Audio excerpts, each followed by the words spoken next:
नमस्कार, मैं शिवकांत गौतम आप सभी का स्वागत करता हूं। आपने लॉगिन किया है वन इंडिया हिंदी। अटल बिहारी वाजपेयी जी से जुड़ी रोचक कहानियों की सीरीज में आज जो कहानी मैं आपको सुनाने जा रहा हूं वो कहानी अटल और आडवाणी के बीच की दोस्ती की कहानी है।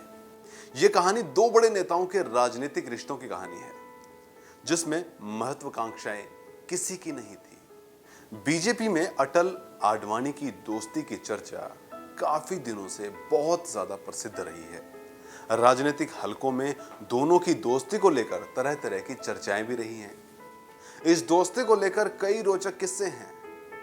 एक बार अटल बिहारी वाजपेयी ने आडवाणी जी के सामने अध्यक्ष बनने का प्रस्ताव रखा।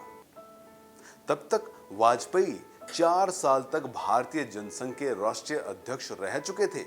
यह उस वक्त की बात है जब आडवाणी पार्टी में कम बोलने वाले नेताओं में गिने जाते थे। जी हाँ, वो बिल्कुल शांत स्वभाव के थे। आडवाणी जी ने यही बात कहकर प्रस्ताव को खारिज कर दिया कि उन्हें अटल जी की तरह भाषण देना नहीं आता है। वैसे आडवाणी जी संसद में उन दिनों में शानदार भाषण दिया करते थे और ये शुरू से ही था।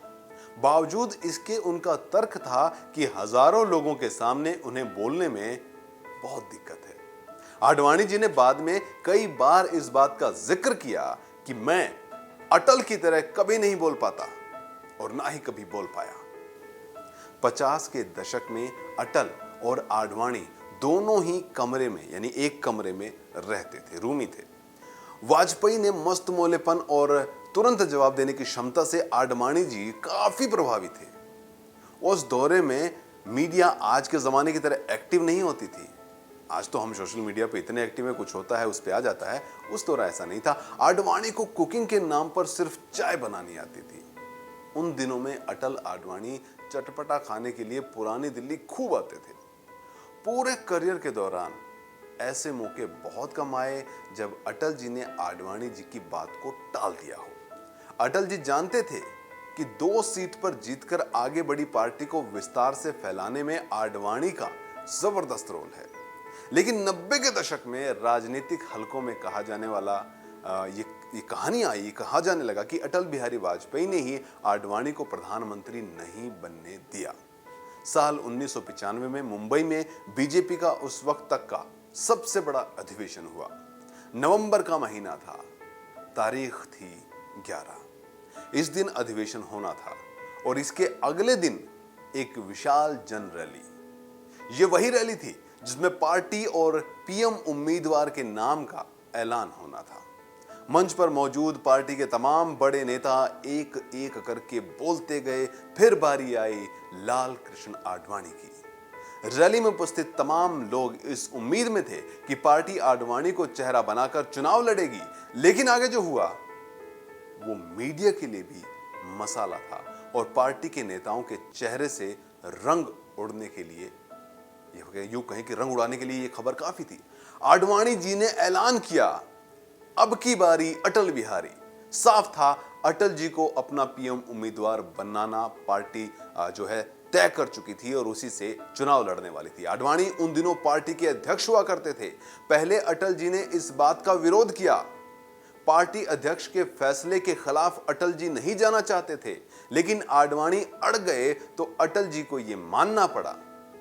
बाद में इसी बात को लेकर गोविंदाचार्य और आडवाणी में थोड़ी खटपट भी हो गई। संघ भी बेहद नाराज हुआ।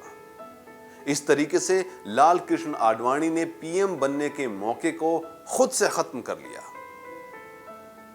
एक बार ऐसा भी मौका आया जब पीएम मोदी के भविष्य का फैसला भी अटल आडवाणी को ही करना था, यानी आडवाणी जी को करना था। आडवाणी मोदी के पक्ष में थे और अटल जी खिलाफ में बोल रहे थे, वो अपने ही खिलाफ बोल रहे थे। 2002 में गुजरात दंगों के बाद पार्टी में मोदी के खिलाफ बड़ी लॉबी खड़ी हो गई थी।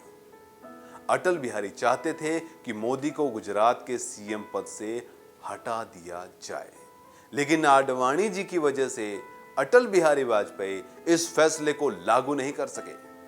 कई किताबों में इस बात का जिक्र है कि गुजरात दंगों को लेकर वाजपेयी जी कभी सहज महसूस नहीं करते थे।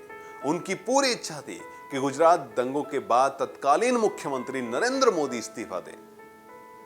इसके लिए लाल कृष्ण आडवाणी कभी तैयार नहीं हुए।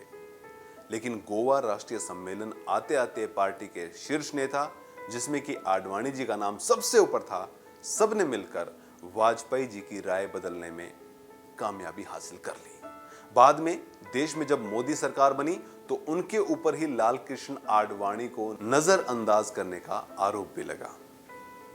सत्ता बदली, वक्त बदला, लेकिन अभी भी आडवाणी और वाजपेयी, उनकी दोस्ती की दुहाई आज भी लोग देते हैं। अटल बिहारी वाजपेयी और लाल कृष्ण आडवाणी के बीच संबंध राजनीतिक से कहीं ऊपर उठकर पारिवारिक थे।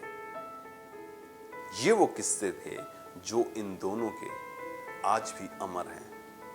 आपको ये किस्सा कैसा लगा हमें कमेंट बॉक्स में लिखकर जरूर बताइएगा। हमारे चैनल को सब्सक्राइब कीजिएगा और इस वीडियो को लाइक और शेयर जरूर कीजिएगा।